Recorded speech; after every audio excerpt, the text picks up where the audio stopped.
नमस्मै साराय स्वानुभूत्या चक्रस्वते चित्स्वभावाय भावाय सर्वभावाय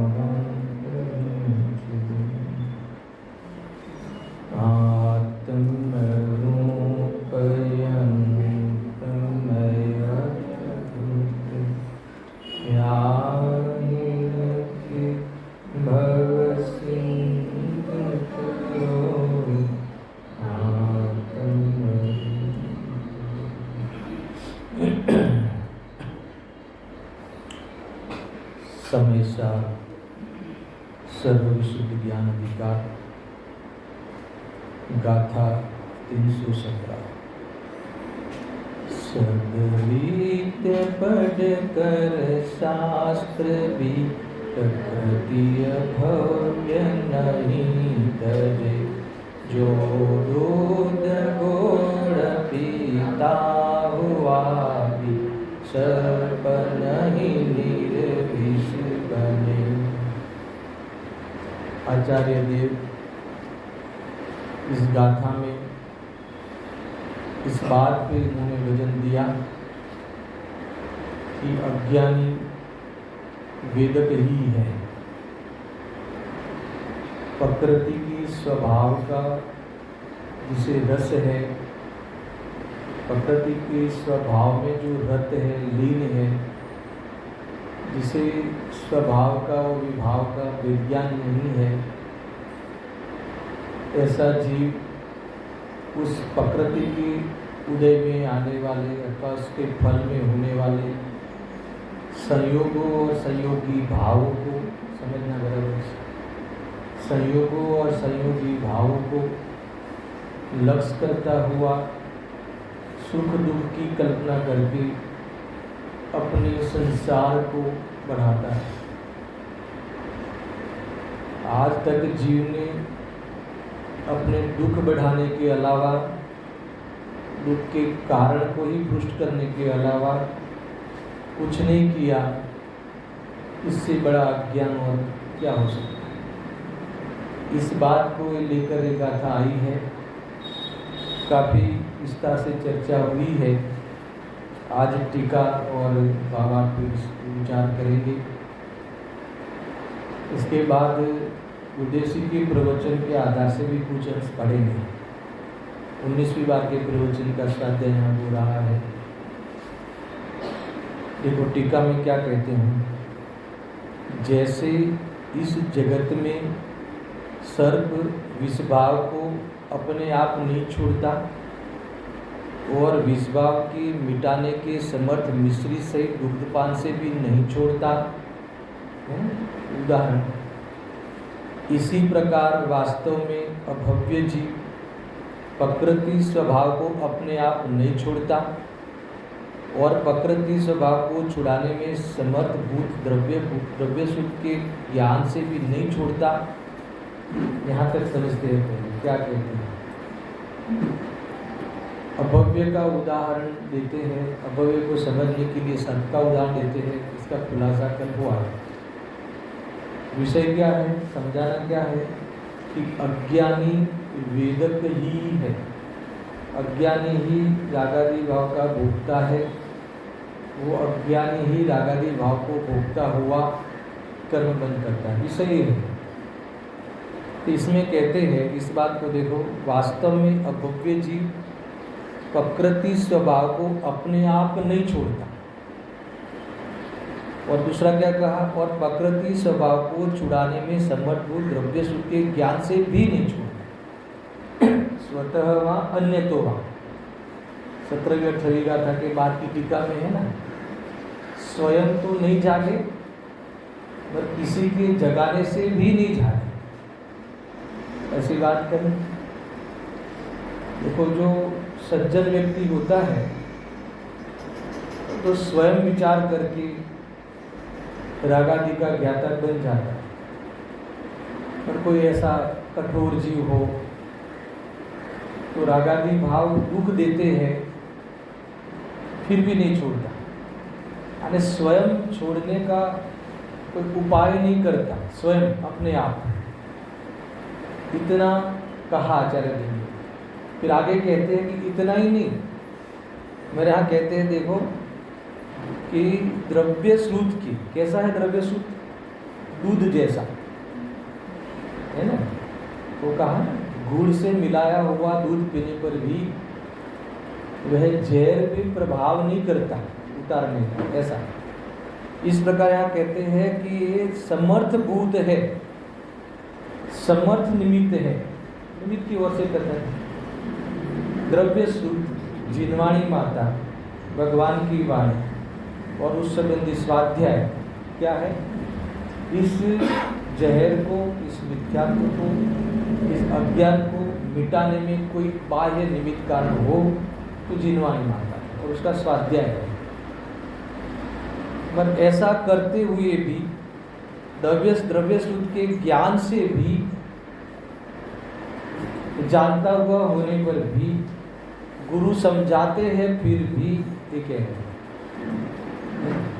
समझने का अवसर आया है तो भी, सब निमित्त आज मिले हैं तो भी, सच्चा मार्ग पे चलने के लिए अच्छे सच्चे मार्गदर्शक मिलने पर भी फिर भी ये बहुत कठिन बात है थोड़ी सी, कि कठोर है, इतना समझाते हैं फिर भी समझता नहीं। घर में कहते हैं ना बच्चों को, कितना समझाते हैं कि इस अग्नि में हाथ डालेगा तो जल जाएगा, यानी समझाते हैं, वो समझता भी है फिर भी। अब इसके बाद क्या रह गया, फिर भी प्रकृति के स्वभाव को नहीं छोड़ता, ये कहा ना, अपने आप नहीं छोड़ता और किसी के समझाने से, ज्ञानियों के समझाने से, शास्त्र के स्वाध्याय करने पर भी सब कुछ पता है। मैं तो ये कह रहा हूँ कि बहुत बड़ा दूषण घुस गया है कि हमें पता है, ये बहुत बड़ी बात है। आप देखना किसी को भी समझाओ है ना, हमने खबर छे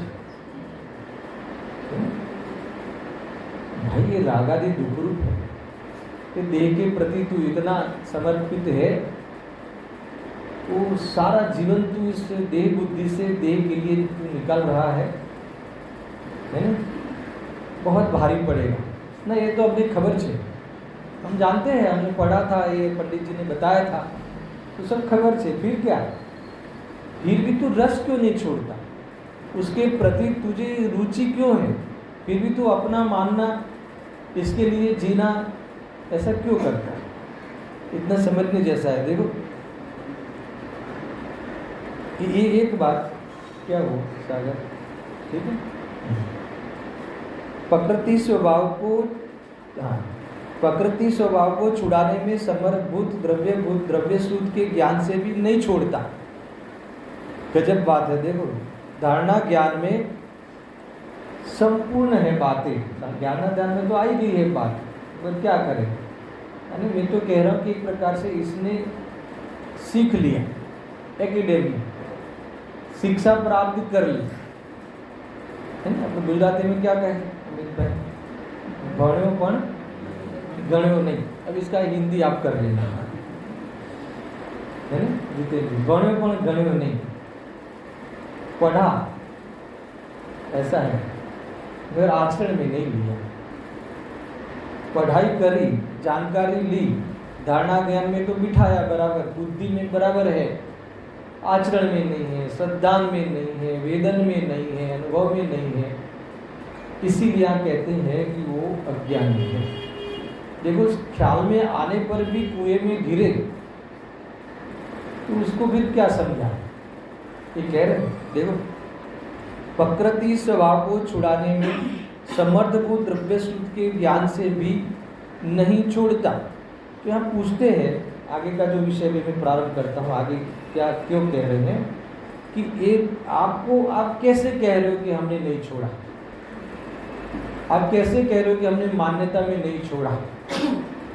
तो इसके लिए जवाब देते हैं, क्योंकि उसे सदा ही भावशुद्ध ज्ञान स्वरूप, फिर से, क्योंकि उसे सदा ही भावशुद्ध ज्ञान स्वरूप शुद्धात्म ज्ञान के अभाव के कारण अज्ञानीपन, या अपने आप को भी विचार करना हो कि अज्ञानीपन है, ऐसा हमें कैसे पता चले।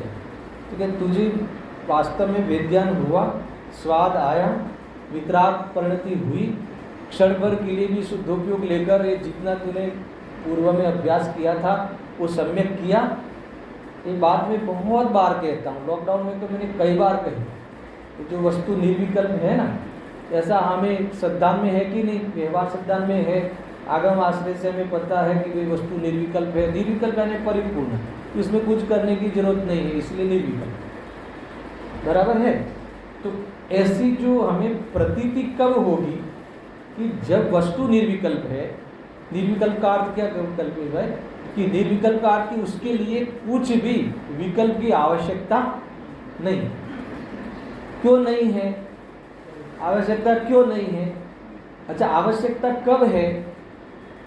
आवश्यकता कब होगी कि जब वो अपूर्ण हो, जब कोई खोट हो, जब कोई कमी हो। तो क्या वस्तु में तो कोई कमी है?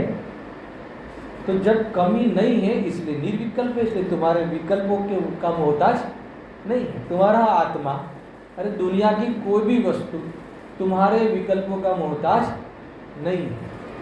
नहीं, हम नहीं विचारेंगे, बच्चों के लिए नहीं विचारेंगे, बराबर ना। तो फिर कैसे बड़े होंगे, कैसे पढ़ेंगे? तो आप बड़े करते हो क्या? आप बड़े करते हो क्या? ऐसे जितेंद्र पूछ रहा हूँ। ऐसा 18 साल में बालक 18 साल का हुआ, इसमें आपने क्या किया? अरे उसकी हर परिणति उस योग्य है, होने योग्य है, वो होती है। इसीलिए जब ये हमें पता चला, वस्तु निर्विकल्प में हमें पता चला, आगम से पता चला, मगर वो प्रतीति, वो सिद्धांत जो आगम आश्रित सिद्धांत सम्यक हुआ कब कहलाएगा? ये बात कहते हैं कि जब तुम एक समय के लिए या अंतर्मुहूर्त के लिए उस निर्विकल्प हो जाओ, तुम्हारे विकल्प का कोई अनर्थकारी है, अकिंचित कर है, तो विकल्प रहित होकर तुम अंतर्मुहूर्त के लिए निर्विकल्प को प्राप्त हो जाओ, शुद्धोपयोग को प्राप्त हो जाओ, तब जाके वो प्रतीति सम्यक हुई, तब जाके तुम्हारी मान्यता सम्यक हुई। ऐसा कुछ हुआ हो तो शाबाश, अगर ऐसा नहीं हुआ हो तो बातें तो बहुत करता है ना। इसी बातें करने के लिए स्वाध्याय करता है, बातें करता है, बस विषय बना लिया, ये तो व्यसन हो गया, ये तो कोई कर्ण इंद्र के विषय का सेवन करता है। अभी ऐसे शब्द जब कहते हैं ना, तो कई जीवों को लगता है कि जिनवाणी का अनादर है। ये जिनवाणी कहती है, जिनवाणी माता ही कहती है कि तुमने इस जिनवाणी को, भगवान की वाणी को मात्र कर्ण इंद्रिय का विषय बना लिया हो। देखो यहाँ स्वाध्याय का निषेध मत समझना, मात्र स्वाध्याय करे उसका निषेध। क्या कहा मैंने? सुबह विचार किया कि स्वाध्याय आदि हो, फिर ये तो कुछ जीव इसमें तो स्वच्छंद हो जाएगा, जब सुनने की बात ही नहीं है। तो सुनने की बात नहीं है ऐसा नहीं है, मात्र सुनकर क्या करोगे, सुनकर क्या करना चाहिए वो करने की बात है ना। मुझे बताओ सम्यक, तुम आप सुनते हो ना, जब पुनः चालू हुआ तो आप सुनते हो, क्यों सुनते हो? कभी सोचा क्यों सुनते हो भाई? है ना, आप इंद्र बने थे ना, ठीक है ना। तो आप अभी वहाँ आपने प्रतिज्ञा की होगी कि अब स्वाध्याय में जाना है, तो स्वाध्याय में भी आ ही रहे हो, आ भी रहे हो और सुन भी रहे हो जिनवाणी। क्यों सुनते हो? सुन के क्या करोगे? नहीं, हर रोज सुनना चाहिए ना, 1 घंटा है। एक को 6 आवश्यक में 1 आवश्यक बना देते हैं, स्वाध्याय कर ले, ऐसा नहीं। इसीलिए स्वाध्याय का निषेध नहीं है, मात्र स्वाध्याय करता है, पर स्वाध्याय करके अनुभव नहीं करता, उस प्रकार से अपनी सोच नहीं बनाता, उस अनुसार अपना अभिप्राय नहीं पलटता, तो समझ लेना कि फिर उसे क्या कहें। तो वो नक्की उस स्वाध्याय की क्रिया और स्वाध्याय के लिए आने वाले भाव में संतुष्ट है, गारंटी से। तो वो प्रकृति के रस कर्म की व्यवस्थाओं में वास्तव में खुश है। ऐसा है। एक व्यवस्था किसने की उसे पता है क्या? ये जो ये स्वाध्याय का अभी जो आयोजन हुआ, ये क्या बोलते हो होती नहीं टेक्नोलॉजी, आपने ये बताया नहीं, ऑनलाइन जो जा रहा है, ये सब व्यवस्था किसने की आप बताओ। देखो उपादान से करो कहोगे तो उस पदार्थ का उस प्रकार का पढ़ने मन है। अच्छा, निमित्त तरीके भी कौन है? हमारा नाम निमित्त में आएगा कि नहीं, आप राह देखते होंगे। तो ये कर्म की व्यवस्था है। कितनी भी दवाई कर ले, है ना, मगर वो साता का उदय नहीं होगा तो दवाई लागू नहीं होगी। समझ आया कि नहीं होगी तो नहीं होगी। साता का उदय चाहिए निमित्त में, और पदार्थ की उस समय की योग्यता हो तो मूल है। योग्यता देखे तो निमित्त आदि दृष्टि छूट जाए, स्वभाव को देखे तो योग्यता की दृष्टि छूट जाए, स्वभाव को देखे तो वास्तव में प्रभु बन जाए। क्या गजब है, कुछ समझ में आ रहा है? व्यवस्था किसने की? मेरा तो प्रश्न यही था, व्यवस्था किसने की और हम क्या मानते हैं? वहां संसार खड़ा है। संसार कहाँ खड़ा है? व्यवस्था किसने की? ये जो व्यवस्था हुई ना, ये सब व्यवस्था हमें अनुकूलता मिली। इतना जरूर है, इस अनुकूलता में अपने आत्मा का हित करने का लाभ उठा लेना चाहिए। समझ में आया ना? ये अलग बात। पर ये व्यवस्था किसने की? तो क्या हम सबका कोई पुण्य पका कि हमारे इस बाहर में हमारे सब आयतनों, धर्मायतनों और ये सब व्यवस्था, जिनवाणी माता आदि, वो गुरुदेव श्री का मिलना जुलना सब हुआ। क्या पुरुषार्थ किया गुरुदेव श्री को मिलाने के लिए? क्या पुरुषार्थ किया यहाँ तक आने का? ये सब कर्म व्यवस्था है। अच्छा, सुनने के लिए कर्णेंद्र का विषय बना, ये योग हुआ, ये भी कर्म व्यवस्था। इसके बारे में हमें समझ में आने लगा, ये भी कर्म व्यवस्था। थोड़ा खटकता होगा मेहुल भाई, आपका प्रश्न आना चाहिए था। समझ में आया वो तो हमारा है कि नहीं, तो सबको समझ में आना चाहिए था यथार्थ सबको। तो कर्म व्यवस्था क्षौर शब्द का कार्य ही। तो यहाँ तक कोई तुम्हारा हमारा पुरुषार्थ नहीं। अगर इसमें रम जाते हैं तो अज्ञानी है ना, ये अज्ञानी हो गया, अर्थात तो अनंत दुख का कारण है। क्या स्वाध्याय, ये व्यवस्था नहीं, इसमें रम जाना यानी यहाँ संतुष्ट हो जाना, यहाँ तक ही हमारा कर्तव्य मान के जा वाणी के ज्ञान से, है ना, घर जाके भी जो ऐसा, तो वो वास्तव में वो कोई मतलब ही नहीं, उस फील्ड में रहने का निषेध नहीं है। मेरा प्रश्न ये था, ये सब क्यों किया? ये सब जो उदय आया उसमें हमें क्या करना चाहिए? चलो किया वाली भाषा करें तो स्वाध्याय किया, ये किया, सब किया, क्यों किया? तो क्या वेद ज्ञान के लिए किया, ज्ञान को सही करने के लिए किया। अभिप्राय हमारा सही है कि गलत है वो नक्की करने के लिए किया, गलत है तो अभिप्राय बदलने के लिए किया। ये सब तुम्हारा वास्तव में ये पेट का पुरुषार्थ हुआ, ये पूर्व की पर्याय में होने वाला प्रयत्न हुआ, है ना। ये वास्तविक पुरुषार्थ ये नहीं है। पेट का पुरुषार्थ कहता हूँ, या अभ्यास रूप विज्ञान कहता हूँ, ये पूर्व की पर्याय में होने वाला यत्न कहता हूँ, ये ज्ञान का यत्न कहता हूँ, ये इसमें ले लेना। बस जिस समय वो अंतर्गत काल तुम्हारे जीवन में आ जावे, वो समझ लो कि मोक्ष का उद्घाटन हो गया, मोक्ष मार्ग का उद्घाटन हो गया, है ना। ये मेरी सबसे प्रथम है ना प्रतीति जगी, ऐसा हो गया। अब ना भटकेंगे संसार में, ऐसा है ना। ये सूर्य तरुओं के फल साक्षी, ये भव संतति का अंतिम क्षण, ऐसा ही है ना। ये सूर्य तरुओं के फल साक्षी, ये भव संतति का अंतिम क्षण। इतना ऐसा लगे भव संतति का अंतिम क्षण, ऐसा लगे कि दुनिया में मुझे इसमें सफल हो। अगर ऐसा होए तो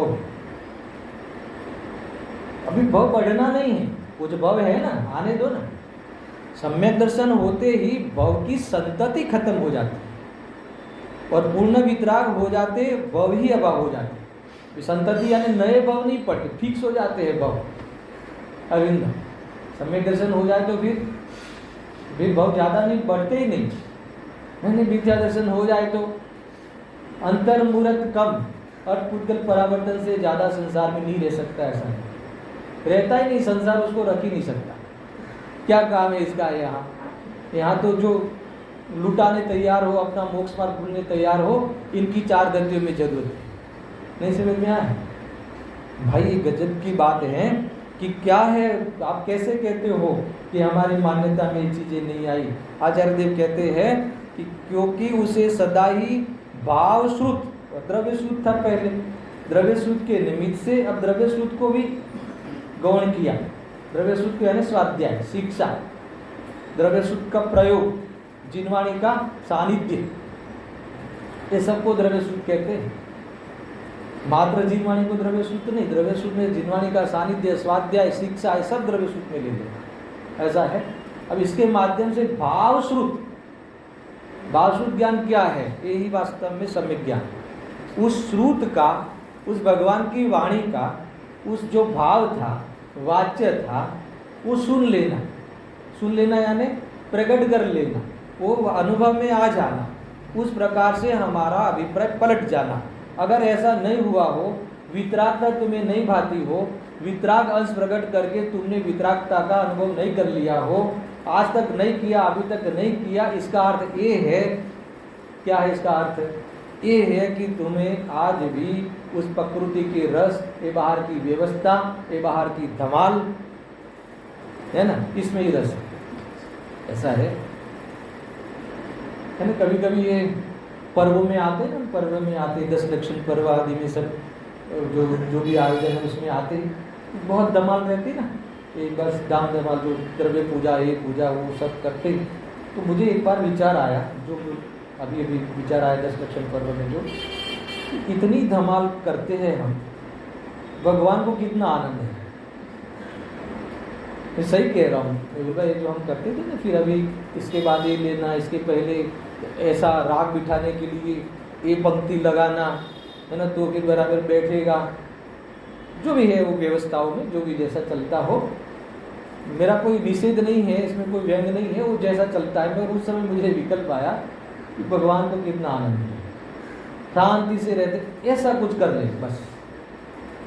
एक बार तो हमें ये सब बोझा लगे, और किसके सामने बोझा लगे? वितरागता के सामने।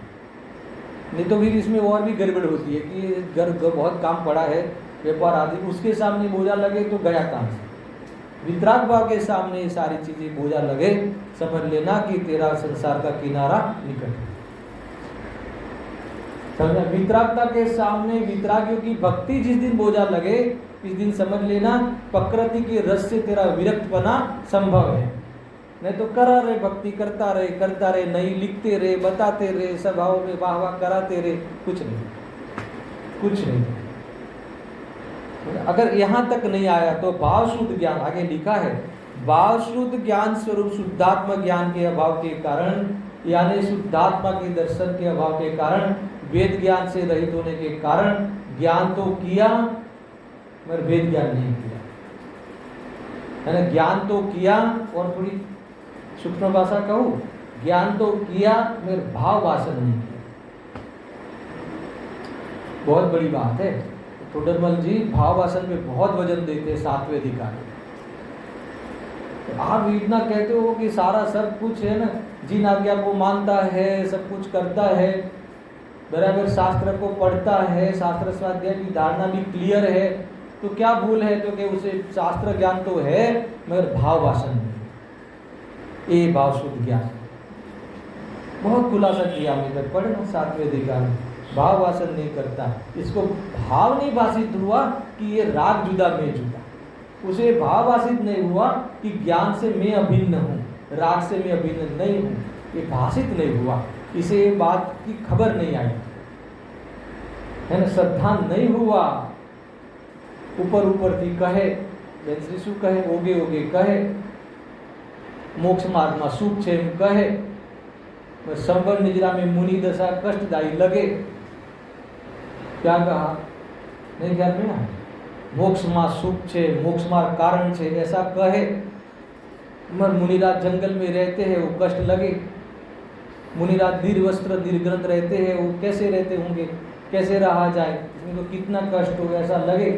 सातों तत्व की भूल है, न आत्मा पता है, न धर्म का पता है, न स्वभाव का पता है, कुछ पता नहीं, कुछ पता नहीं। परिभाषाएं कर लेता, व्याख्याएं कर लेता, व्याख्यान कर लेता, समझ में भावासन नहीं। भावासन चूके तो समझ लो कि तक गई, अपॉर्चुनिटी गई। ये कह रहे हैं इसमें अरविंद बराबर से सावधान रहना, ऐसा है। अकेले स्वाद जैसे क्या होगा, है ना। देखो अपन ने वो जो संयम आदि की जो पूजन की थी ना, तो वहाँ ये बात मैंने ली थी कि भरत जी के लिए, अभी वो तो मोक्ष पधारे हैं, पर उस समय वो आता है भरत वैभव में, चाय सबकी थी हो गया, तो उससे क्या हो गया, वितरागता का विकास करना है कि नहीं, आगे तो बहुत काम है।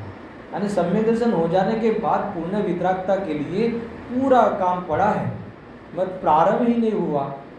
ये कह रहे कि तुमने भाव शुद्ध ज्ञान प्रकट ही नहीं किया, जिसके शरण में रहना है, स्थिर रहना है, उस शुद्धात्मा का दर्शन ही नहीं किया, तो अभी तक क्या किया आप बोलो आनंद भाई, क्या किया अभी तक?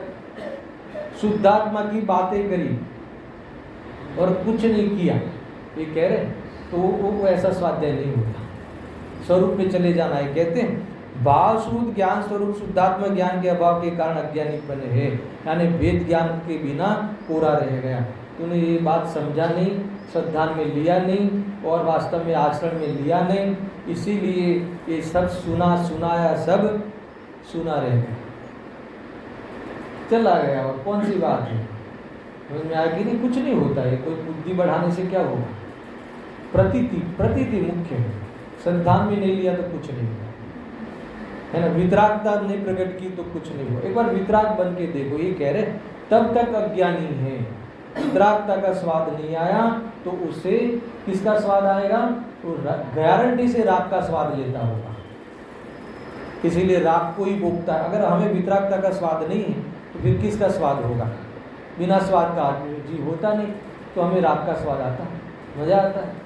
राग के स्वाद में ही हम सुख दुख का बस अनुभव कर लेते हैं। ये बातें सारी यहाँ है आगे। इसीलिए यह नियम किया जाता है, नियम नहीं, नियम इसका नक्की किया जाता है, निर्णय किया जाता है। ऐसा नियम सिद्ध होता है कि अज्ञानी प्रकृति स्वभाव में स्थिर होने से वेदक ही है।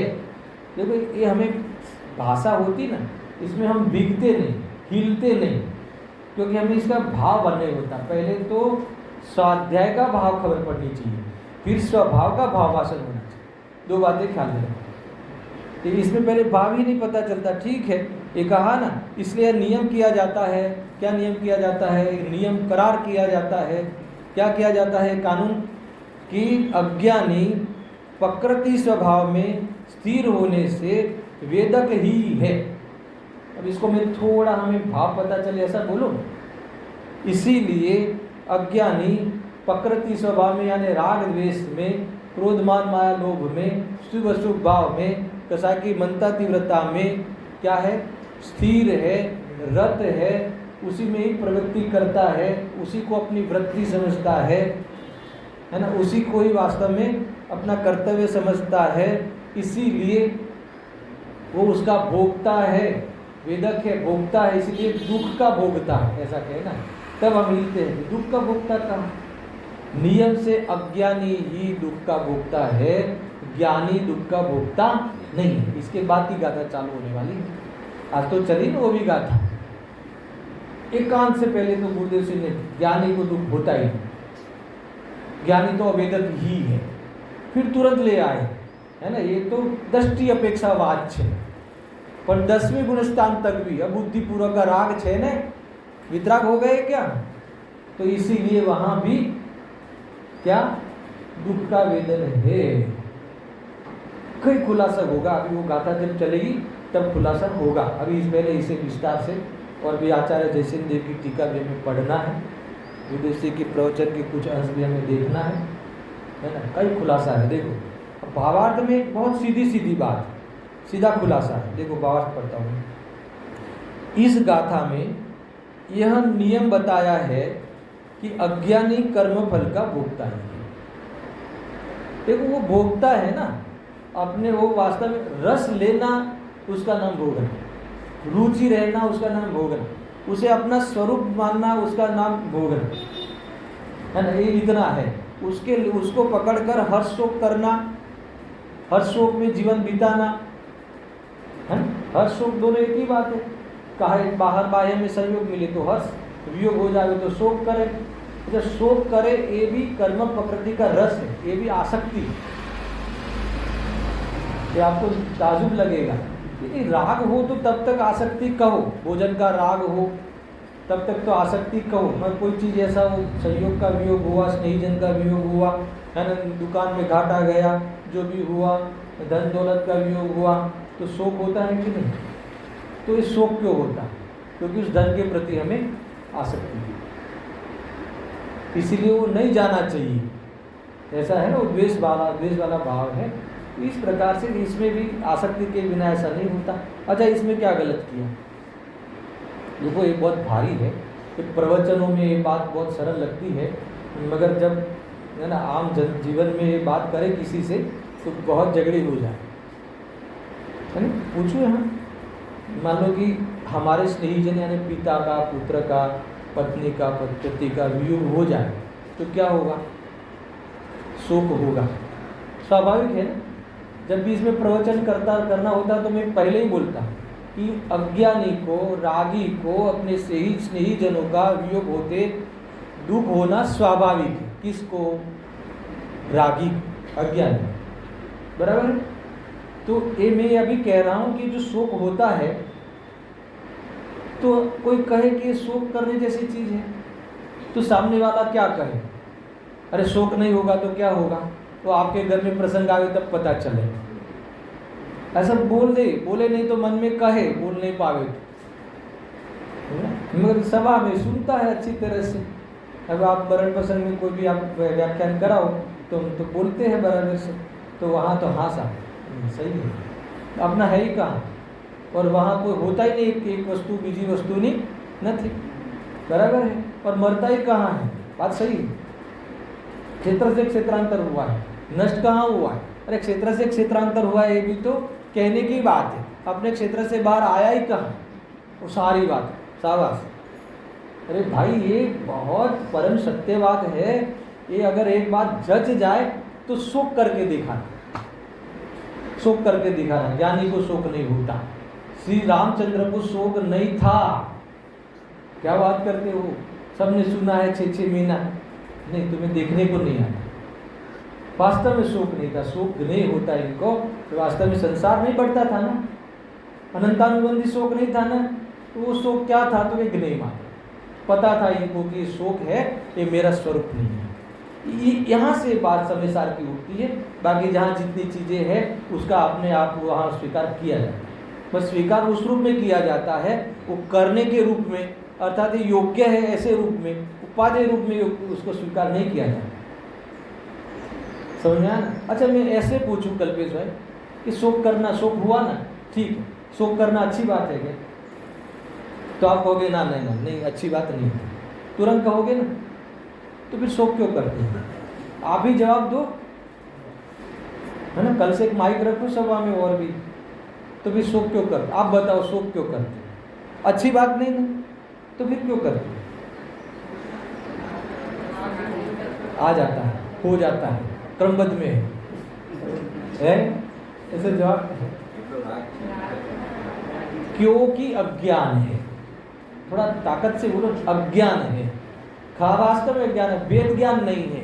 अच्छा, तो वेद ज्ञान नहीं है तो शोक मिटाने के लिए क्या करना? विधान रखना है, वेद ज्ञान करना। इसके बिना शोक नहीं मिटेगा, गारंटी देते।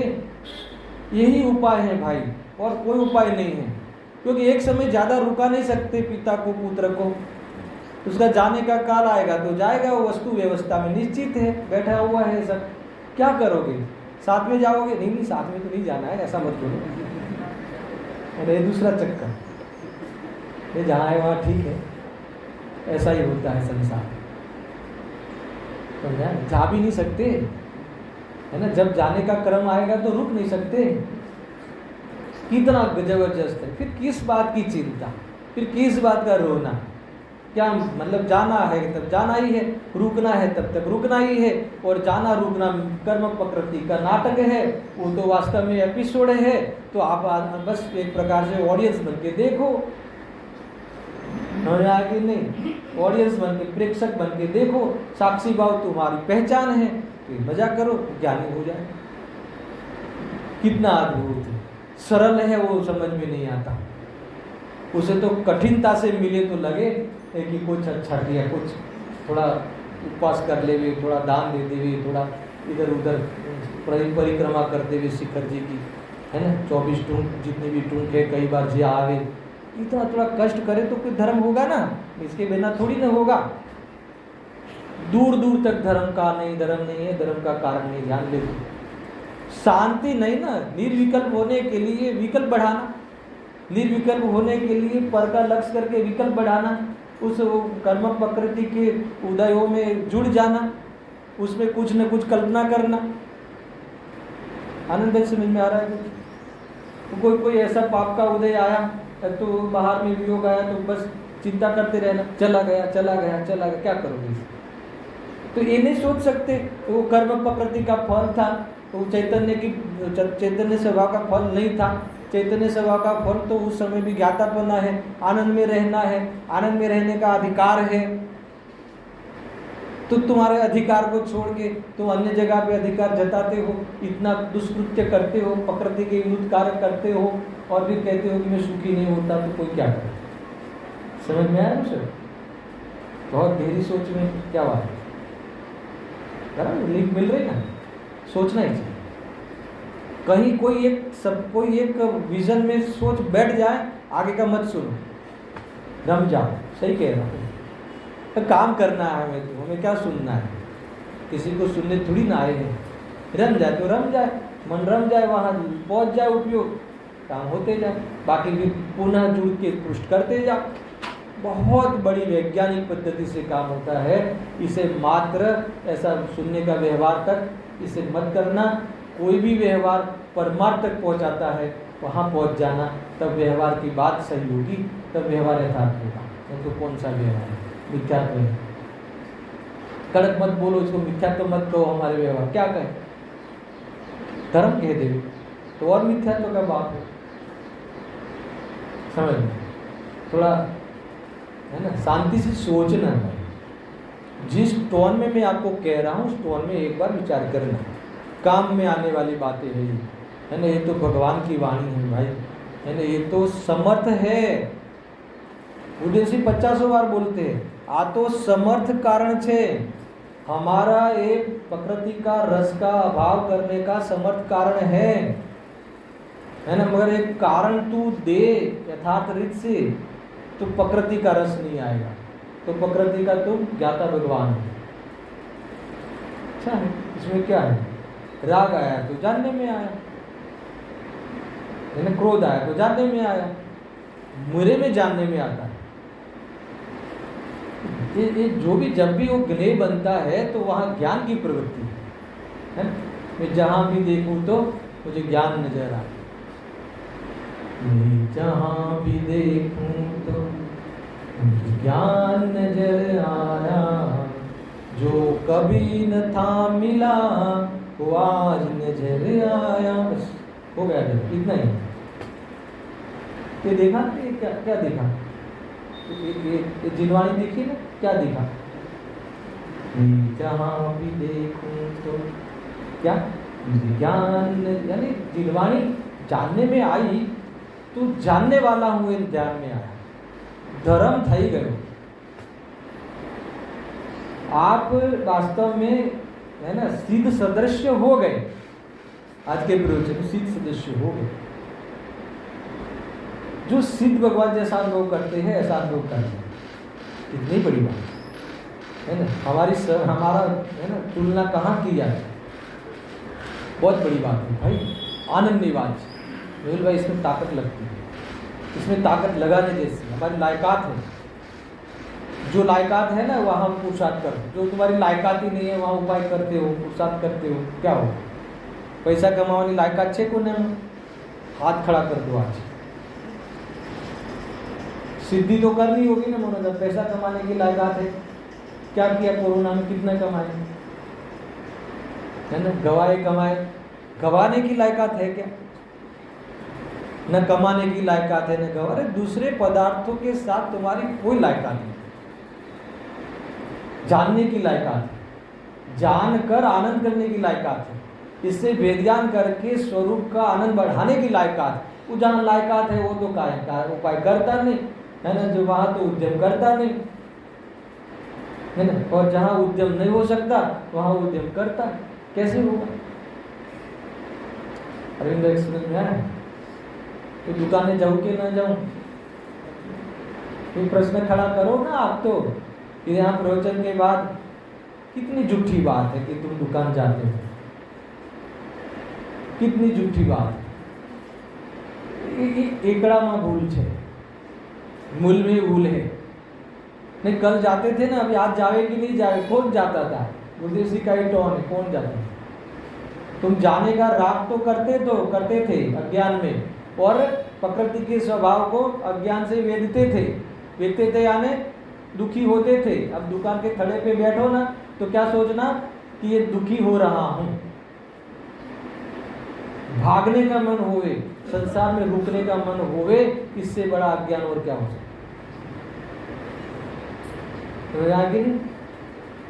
अपन जॉब करते हैं, जॉब तो बताओ कि रुकने का मन कितनी बार करते हैं?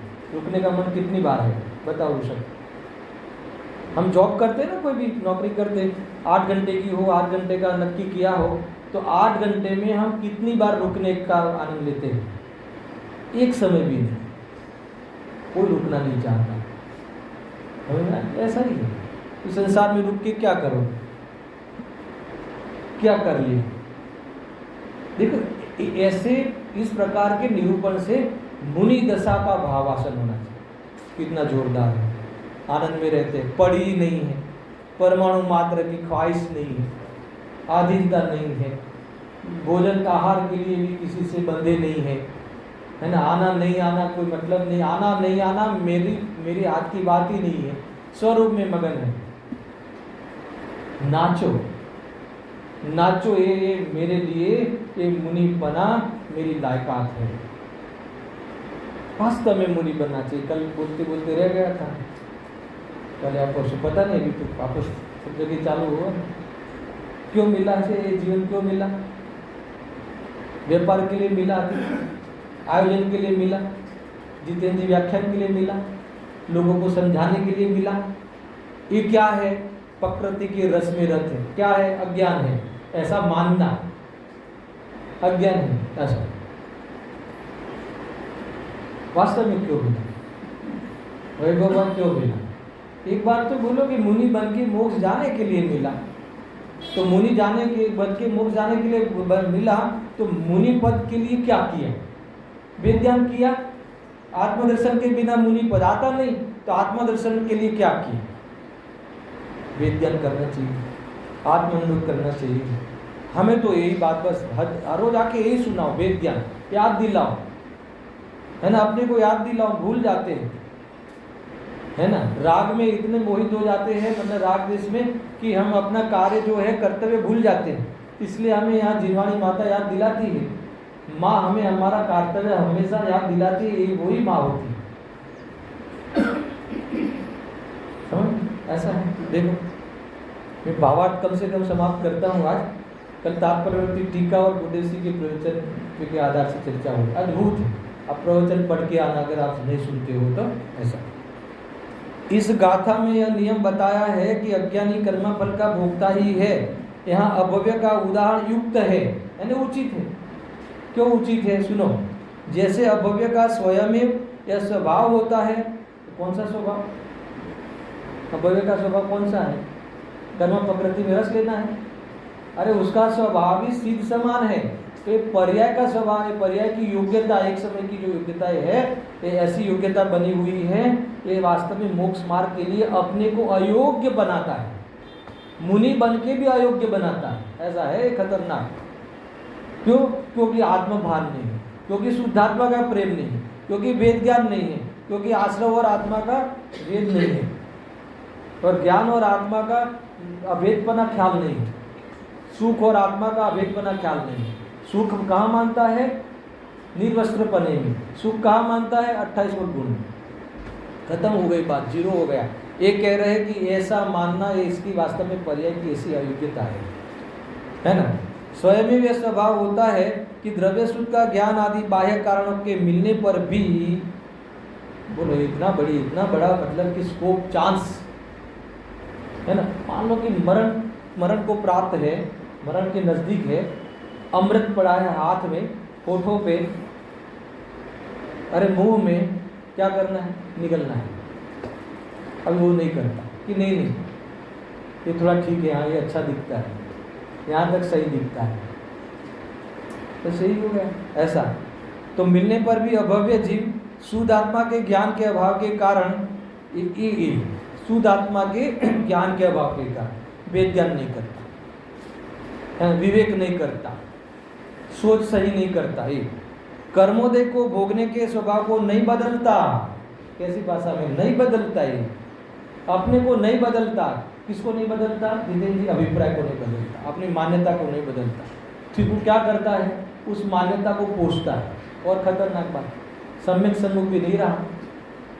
इसलिए इस उदाहरण से स्पष्ट हुआ कि शास्त्रों का ज्ञान इत्यादि होने पर भी जब तक जीव शुद्धात्मा का ज्ञान नहीं है जीव को, अर्थात तब तक अज्ञानीपन है।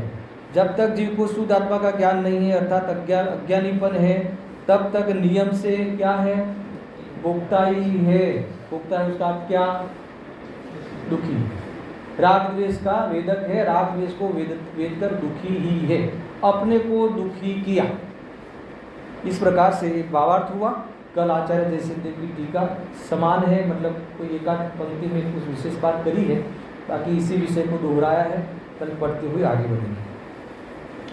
सहजानंदी शुद्ध स्वरूपी अविनाशी आत्मस्वरूप सहजानंदी शुद्ध